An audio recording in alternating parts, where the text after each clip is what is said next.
So let's talk about VidCon. Our director Adele and I attended VidCon again this year, and it was super awesome. We learned so much and met so many great people. Like last year, we decided to interview a few of them about their favorite language, facts, and stories. Let's hear what they have to say. Yeah, so it's a story. I actually am a study abroad advisor, and I take about 40 students to Spain with me pretty regularly.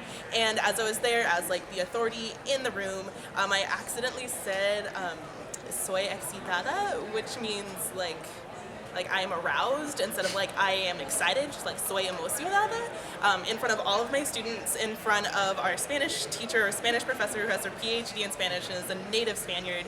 And it was a humbling experience because it was everybody has those moments. So I am the mother of 2 young children, and for me it's been completely fascinating to watch their language development and to see the strange way that they express themselves. And my daughter has started to say, "I'm soaking cold." Instead, I'm soaking wet. Well, she's also soaking cold, and it also has the beauty of sounding like something else.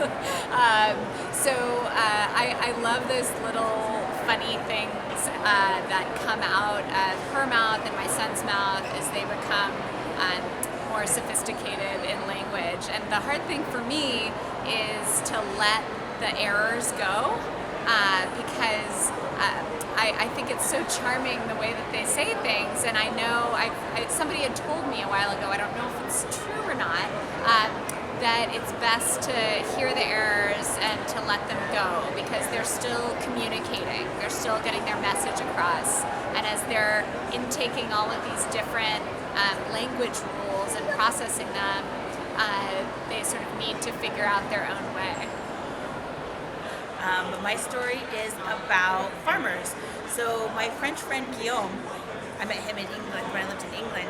He got so much, you can't swear on your channel, can you?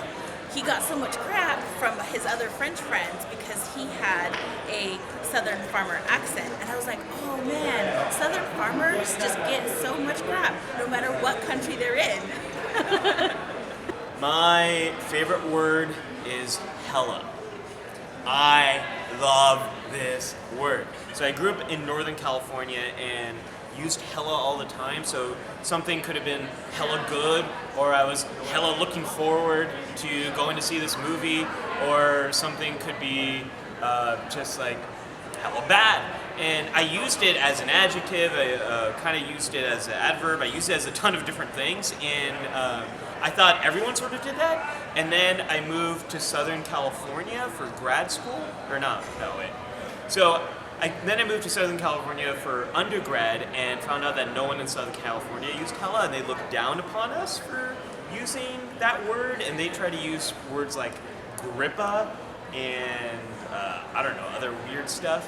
But hella to me is my identity, and it just makes me feel so different when I say it. I get excited or I get passionate, and I just start thinking much more like I did when I grew up in Northern California. Now I live on the East Coast, and hella usually only comes out really late at night, where I'm really tired, or where I've been out with friends, or if I'm hanging out with my Californian friends. But to me, when I use that word, I feel like I did as a kid.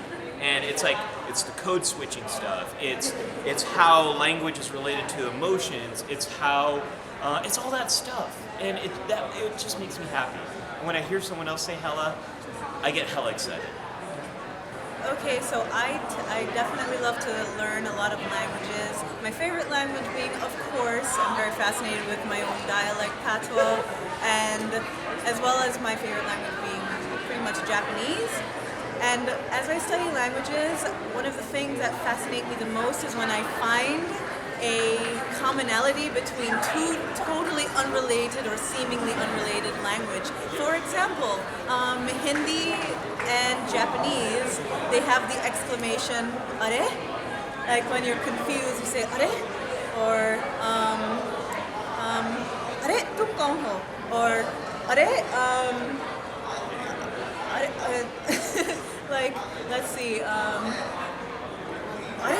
got it up, or something like that, you know? And I find, as I study different languages, I find so many similarities in completely, seemingly unrelated languages that I would have just never guessed existed, and that fascinates me to no end. Because of what I do with my videos, I translate lyrics a lot into different languages and then back into English using Google Translate. And because of that, sometimes Google Translate will come up with a word in one language that doesn't have an English translation. And so some random word in a random language that I may not know what it is will end up in my English translation, and ultimately the one that ends up in the video. And so I'll usually, when it uploads, I'm like, hey guys, can anyone tell me what this word means?